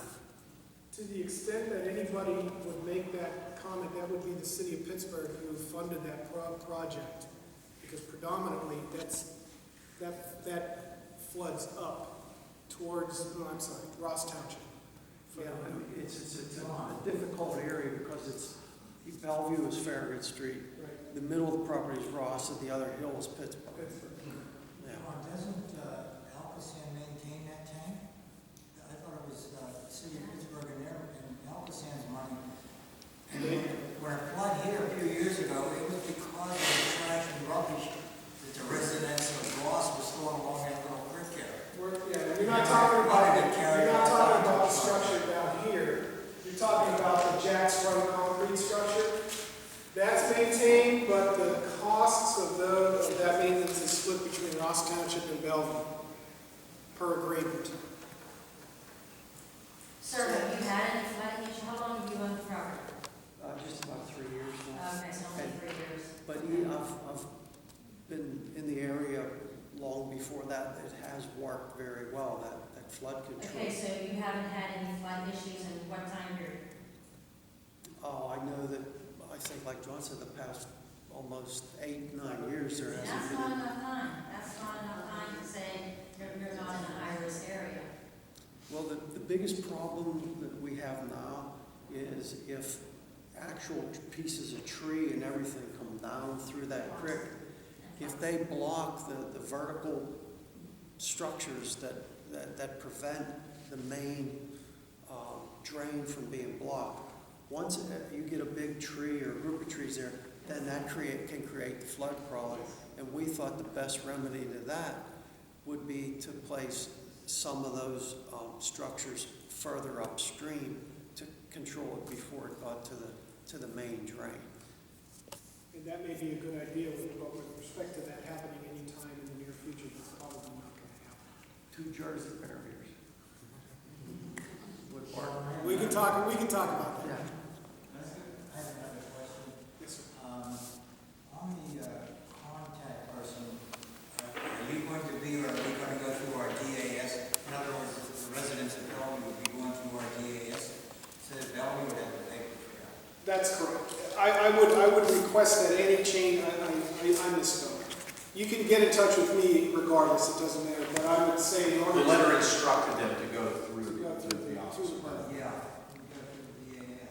That way, if you talk to me, I'll talk to Ron, and we can make sure that there's how many there are, who it is, and we definitely need to wrap this up before the 24th to make that determination. So the sooner that you get any information that you have into the borough, the better it will be. John, what would be good information to prove that they need to be in a lower risk area? Because I know 9 or 10 years, that's not enough to say, okay, I know that I'm not in a high risk area. What the guidance says is that you have to give technical data that refutes the findings of what FEMA has determined. Meaning, now, this may sound a little bit like too bad for you, but if you've done an engineering study that says the water surface elevation is lower than it really is or higher for the 100-year elevation, that's determined as appropriate information. Anecdotal evidence is not necessarily an appropriate reason why you should change. We can go in with that, and FEMA has the final determination based on the appeal, but they're going to want scientific proof that indeed their information is incorrect. Well, how can a resident get that information? I mean, I agree with you. It probably isn't as fair as it should be, but that's the process that they have determined needs to be followed. Wow. Could that information be, say, given to the DAS, or if someone did have a question, they would have it handy, whatever? I think we could do just about anything. To do a technical study, I mean, that is, Well, I'm not going to go that's back. not reachable. I'm not going to go back and verify that the 100-year water surface elevation, 5,000 feet or 3,000 feet up Jack's Run is a different level. That'd take a long time. What we could do is say, based on the information that you've given me, based on the elevation of your house, based on the fact that it hasn't flooded, based on the fact that, based on some other facts, we can pull that together and make a case for an appeal. Again, we are just submitting the appeal. The appeal needs to be heard and determined by FEMA. You're just the conduit for that appeal. How they determine that is going to be up to them. They may require more information. Would it be better if, more than one person? Yes. So I would try to organize. But if one person has 10 or 12 properties, that's all. Yeah, go ahead. Unfortunately, I think the only thing that's going to matter is the elevation above or below that 100-year floodplain. And like you said, engineering-wise, what you have to do is shoot it with a transit, with a sea level marker and everything else. If it's in that floodplain that they've established, the only other thing you can do is try to mitigate the cost of your insurance. And I understand there might be some sort of a grandfather clause in FEMA's information that if you have the insurance prior to them making that map, the only map, that you can get somewhat lower rates if you had insurance before that. I'm hoping at least. Yeah, there's going to be big increases in insurance coming. If that's the route that you want to take, please contact Ron first. We'll get together maybe the middle of next week. Okay. And see what we can do. Really, that's all I have. After the 24th, we submit. We either will submit an appeal or we won't. And then No other areas are affected but that area? There is a portion of Spruce Run that's affected, but there's no properties in the borough. It's north I think Kilbuck. Is Kilbuck at that corner? We don't care about Kilbuck. Okay. We only So care about that's Bellevue. really, please take a look at the maps. The information's here. If you have any questions after the meeting, I'll be sticking around. Okay, thank you. Thanks.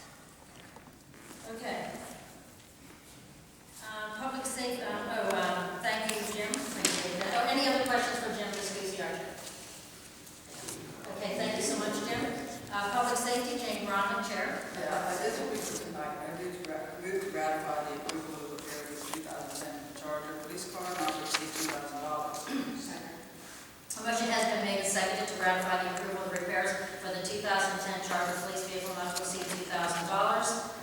Discussion on the motion. I have a question. What is that part of the steering wheel, the column? How can that go bad? May I offer some information on that I've gotten since the last? Oh, okay, because there was nobody there to answer that. There is further activity. The repair ended up being done in-house for approximately $1,800. The gentleman in Public Works helped me with his name, please. Paul contacted the factory to say, look, you know, we know it's out of warranty, but come on, these things shouldn't go. And the Chrysler Corporation was generous enough to give us a $900 rebate on that. So our net out of pocket was somewhere around $1,000. So all of those steps were taken. I think we got some real good action. Okay. Any other discussion? Which was the rest of the thing for Jonathan, the price there is $2,000, $1,900, and then it has a case number there. Okay, thank you. I know, I know that. Chief? Another charger we have just went down with the same problem. Today. So it must be inherent within the... They're 6 months to 12 months apart, so timing. I know that it's the unmarked car, it's the oldest charger, so we're definitely in a warranty issue with that car as well. I will get with Paul tomorrow, see if we can work some magic with him and say, hey, look, what's the deal? I would imagine that they're not going to give us a $900 part on an older car. But that's coincidental. They may not give you nothing for either. But well, exactly. If they want our business again. Then that's just part of maintaining the vehicle, where that happens. Jane? Okay, you said another charger went down. What's the deal on that? How many miles is it? And how long has the one person been on? That is the '09 Charger, the unmarked, the gray one. Mileage, off the top of my head, I would say probably pushing 70,000. Hours, Lord knows. Okay, so now that this has gone down, so it's not obviously sitting somewhere. It's right across the street. Should we make a motion to have this repaired? Because we haven't had a meeting until next 3 Yeah, weeks. I'm agreeing with you. I mean, is it just the column, or is it the same thing? There were two No, the things. transmission, yeah, the transmission and column, you're just saying it's the And column. it's the same? Can you give me a $2,000 buffer on that one, and we'll try to. Could we authorize the same amount for that one? I know we're not going to use this, but, Yeah, that's what we're saying. Yeah. Okay, is there a motion? I'd like to make a motion to. Oh, sure, we vote on this one first. Oh, you're absolutely correct, thank you. Do we have to? I just jumped the gun. What? I think what Ron said, if that was under 1,000, is that is the name of it. I think we just Yeah, might as just well. leave The motion's on the floor, so, okay. Any other discussion on that motion? Okay, all those in favor say aye. Aye. Roll call, please. Mrs. Brnovich? Aye. Mr. Camello? Ms. Heffley? Mr. Helpling? Mr. Sisiani? Mrs. Viscusi? Mr. Viscusi? Mrs. Washington? Aye. Motion carries. Okay, now, the next motion. Thank you for correcting that motion. Okay, before I make the motion, you're sure, Chief, before I make the motion, you're sure is the column? If it's over $2,000, then we'll wait to council. No, I mean, it's the exact same problem, so. Well, that's all put it on the computer, there's a handheld computer. And it was doing the same thing as the previous one. It could be something else, but he put it on the computer. That's the first thing he's gonna look at, is Yeah. the diagnostic. That's what the code come up and read the same thing as the previous car that they just did. Okay, He fixed that in-house, I believe. okay, I'd like to make a motion for the 2009 steering column to be repaired in-house, not to exceed $2,000. second. Okay, a motion has been made and seconded to approve the repairs for the 2009 Charger police vehicle not to exceed $2,000. Discussion on the motion? No discussion, all those in favor say aye. Nays? Roll call, please. Mrs. Brnovich? Mr. Camello? He's absent. This will work. Ms. Heffley? Mr. Helpling? Mr. Sisiani? Mrs. Viscusi? Mr. Viscusi? Mrs. Washington? Aye. Who seconded that? Aye. Okay. Right. Okay.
Aye.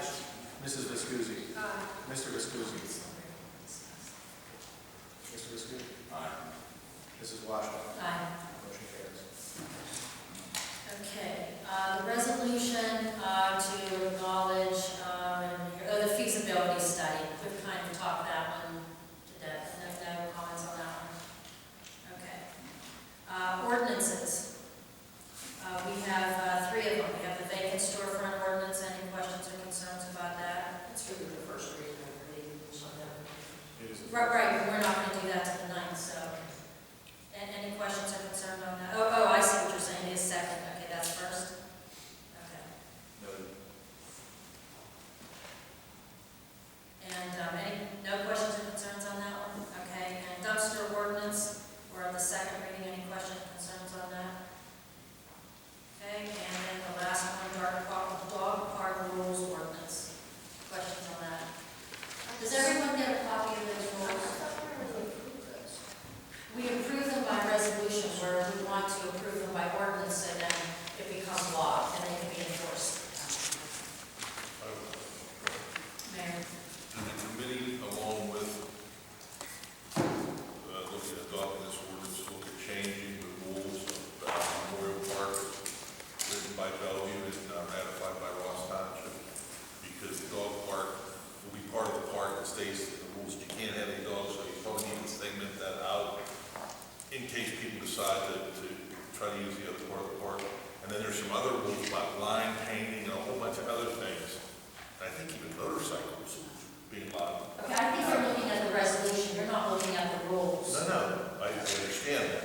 But I think this should be done in unison with it. Review those rules at the committee and look to see what you want to change, adjust, and maybe make more realistic, because I think the rules were probably made in the late 50s. And the borough's not following some of the rules anyway, so.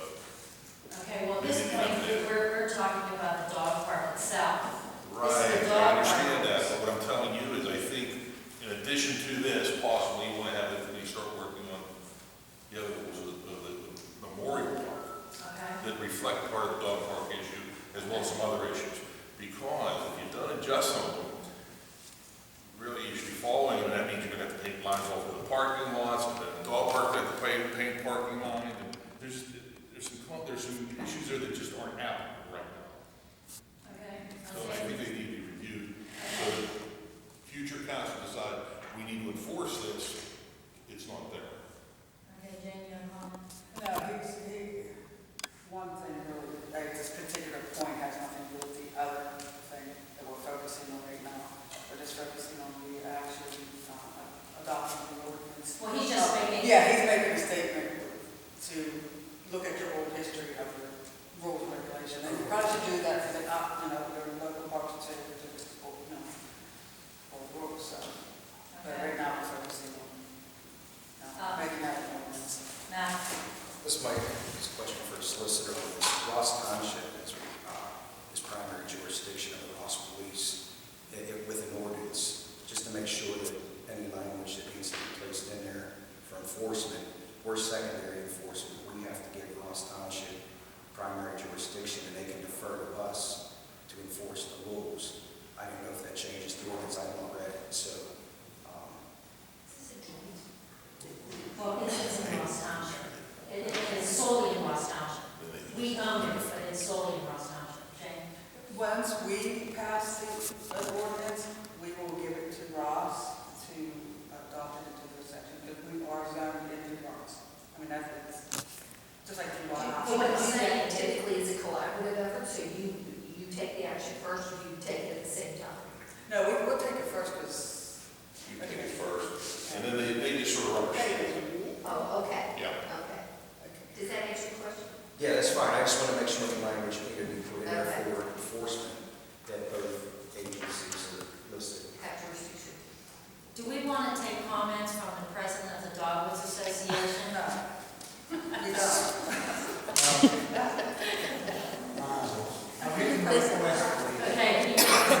Okay. We have already spoken to Ross Township. We did this at the very beginning.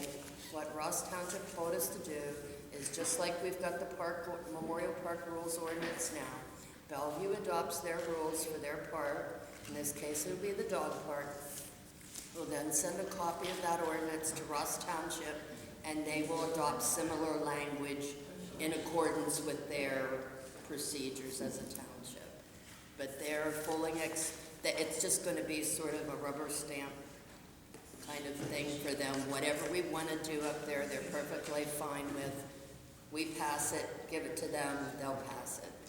Okay, but what the chief was saying is the procedure for the enforcement that, they would, I guess, defer to, That we have for the law, we have for the bullshit, like any Right. law. The ordinance does not identify a particular law enforcement agency, or it shouldn't. I mean, there could be, Does it say that? any number of police agencies might be in that park for some reason. good point. I believe we have zoning jurisdiction there, but I believe as far as police action, that will be up to municipalities themselves. No, actually, you don't even have the zoning check on that. We don't? Ross says they do. Yeah. Well, they told me they did. And their zoning map actually shows a blank spot outlined on the way. Good government, that's, they all very knowledgeable. Okay, wait, okay, Bonnie, that was fun.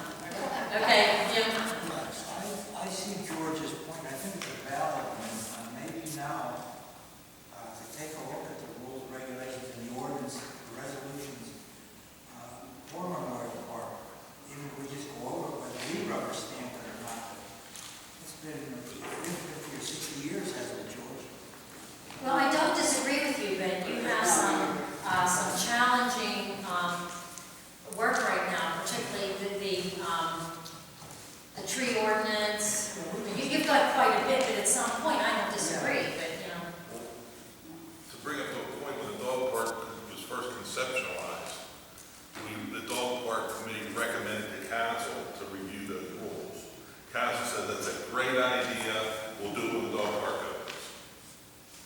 Well, it didn't happen, so. Well, we can keep putting everything on, but what I'm saying Well, is, we only can do so much. there's only 10 rules, it's not that hard. Okay, well, Really, I that's, mean, you're making them out of them all. Jim, It's not that big a deal. if you would like to look at that, that would be wonderful, okay? Okay, wait a minute, a weekend. Okay. Old business, any old business? Okay, I do have something. Mike, at the last meeting, we were talking about the grass cutter, what's that called? The tractor? Yeah. And there was a difference of opinion as to why we purchased a residential tractor as opposed to commercial, that it's not going to last, and the prior one certainly cannot be a residential because of the motor being $1,700, but I remember you at the meeting saying we were replacing residential with residential. Correct. Well, to be honest with you, Mr. President, I didn't say it couldn't be, I said it wouldn't likely wouldn't be, given the price Okay. replacement, but my point was, residential lawn tractors are designed for residential use. Something that size is usually recommended for a flat surface of less than an acre use once a week. Anybody that owns any property of any size, an acre or larger, does not buy something like that. What they buy is either they buy a garden tractor, which has a heavier duty rear axle, has a cast iron front axle, and has a heavier duty hydrostatic transmission in it, because it holds up better over use. And then I said, in addition to that, there's commercial motors out there, so maybe for another $1,000 to $1,500, maybe it would make more sense. Because what was bought 15 years ago is not by any means what is you're buying today, because of inflation, because of lack of quality of the product. So I was just saying, I suggested to council, spend a few extra bucks and you're going to get a better product. Well, the problem was is that that's what was recommended to us by our DPW supervisor, and it was discussed the week before So, you know, if there was a time to bring up that, it would have been at pre-council, so that maybe we could have made changes for council, but they need to have these tractors to maintain our Well, I parks. understand that, but the point Okay, is, if you should have if you're not willing to mentioned before. entertain new information at any given time, it's a little narrow-minded. I mean, I understand where the will went, that's fine, it's a decision that's made. But when you get new information, it makes a little bit more sense, instead of just completely shooting it down, at least entertain it.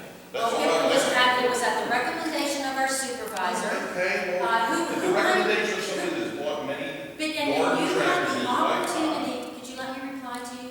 You had the opportunity of pre-council to bring that up to us. But we went by the recommendation of our supervisor, and that's what we based it on. I mean, you know, not that I want to minimize your recommendation, but the recommendation from our supervisor, I mean, this is the person we're paying. He has been doing his job for 28 years or something like that. And so I would be, I respect his recommendation. And I do And- also, and- but I just and- have to agree with it. Well, I know. In all honesty, I respect his opinion. I mean, We were called stupid for not. Oh, I called you stupid. No, you didn't. How in the world did? Who called you stupid?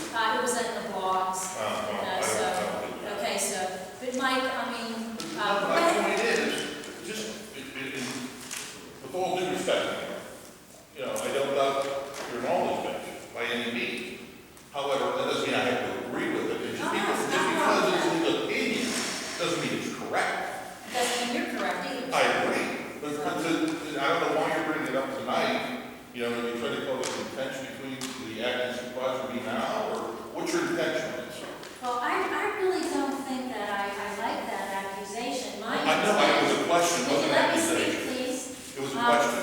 Okay, the intent was to educate the public that we believe we made a good decision by making the selection that we did. Okay, and so, you know, that is the only intent, and anything other than that, I think is getting political, so. Well, I guess the question, why would you? Okay, wait, hold on, you know. No, my question to you was, and you explained to me very clearly, you had to bring it up to the public. Is it really that huge of an issue that you have to explain to the public? Yes, it is. Really? Yes, it is. Wow. Okay. Well, if you do your homework. I'm sorry, if you I do disagree your with you, homework but that's tonight- okay. Yeah, it's okay to do that. That's absolutely Right, that fine. doesn't mean I have to agree with it. You do not. Right. I think you should come tonight, and I think you should do your homework on tractors. And then when you're all done, come on back, and then we can talk about it. Thank you for making recommendations to me, and, My pleasure, man. you know, you can do the same, but Oh, I I believe that in my position, that I should be able to say to the public, this is why this decision was made. It was questioned, and I'm saying to the public, please let me speak. You know what, you really get upset when I interrupt you, so if you let me speak. Interrupt each other. Oh, yeah, I know, well, you yell at me whenever I do it. Okay, but anyway, Mike, okay, wait, hold on, you don't wanna, Mike, could you? Can I say something in all due respect? They wanted to put a motor on a 17-year-old tractor. Right. I did not want to put a motor on that tractor. That's why I recommended they get another tractor. And they didn't want to go over the cost that they wanted. So Who's that? that's what they said at the committee. Okay. And they didn't want to go over the cost of the money. And I come up with a price to get a residential tractor. And in all due respect, the last one we had was a residential tractor. And it lasted 17 years. Not saying that it's better quality or not, but I didn't want to put a motor on an old piece of crap. And that's what that committee they suggested to do. And I made a suggestion and got prices and tried to stay within the means of their price range, and I come up with that tractor. And that makes perfect sense. However, and I took that, and I said, however, I believe, I understand. and I agree with you, I wouldn't put $2,000 on the 17-year-old long tractor, that's stupid. And I agree with what the information you gave. But I was above and beyond that, and said, you know, if you spend a few dollars extra, And they said, no, that's not what we were told. Based on what you're saying right now, what I said is perfectly logical. Okay, that's fine, thank you. Okay, any other, we're done. I mean, we're gonna, run this to the ground. Okay, any other old business? Any new business? No new business? Okay, Yeah, there's a new business up in Bellevue, everybody should try it, yoga stuff. oh, yes, okay, very good, thank you, that's really good. It's a play on fun. Good connection. Okay, is there any public contribution at this time? You have 2 minutes? Okay, no public contribution, thank you for coming this evening. Do we have a motion to adjourn? All those in favor say aye. Aye. Okay, this meeting is adjourned.